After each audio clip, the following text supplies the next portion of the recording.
as an entrepreneur, you're going to encounter unexpected obstacles, unexpected experiences. I mean, you know, there's no way to be an entrepreneur and to have every single thing planned out. You know, it's like I said before, the good Lord looks out for the ignorant and the persistent. You know, if I'd have known every way I could have failed, if I knew that there were 400,000 nonfiction books published every year, I would have gone, well, that's a pretty good idea, Joe, but I don't know that we're going to go through with this, you know. If I'd have known how hard it was to get Major League Baseball or NFL or all these people to, to agree to be a part of this project, I just never would have, it would have been too hard, you know. And that's kind of not necessarily the whole truth. I mean, one of the things that I guess one of the muscles that I've developed is that there's almost nothing I love hearing more than, oh, you're not going to be able to get that done. That's not going to happen. They're not going to do that. They're not going to agree to that. You know, as I said, you're going to encounter experiences that you're not anticipating. And what I always tried to do with all of the talent that I worked with on all of my books was to at least have one meet and greet, a little hello or something before we actually started working together. And I did a book called Now Showing Unforgettable Moments from the Movies. And it's just as the title indicates, all the stories were about these moments that have become iconic for one reason or another.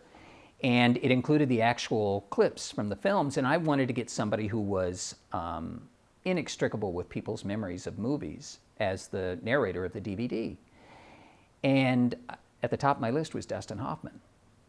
So to make a very long story short, I wound up getting Dustin Hoffman to agree to do it, but his schedule didn't permit me to say hello to him or anything before the day that we were supposed to work together. Now, I had heard many stories about how temperamental he was and all these kinds of things.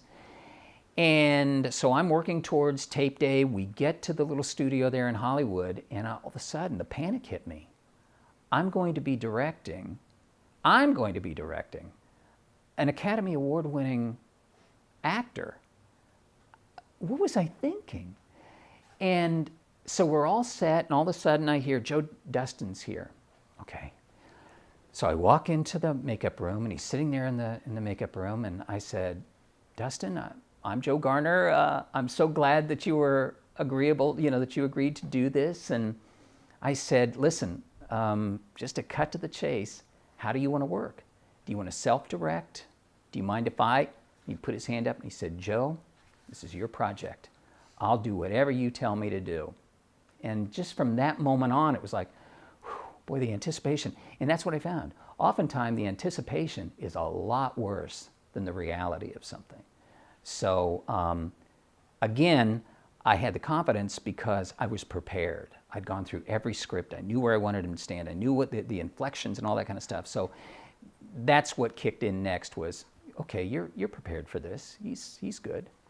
If his reaction had been different, you know, get out of my face or something like that, but that wasn't the case. So it was a great experience.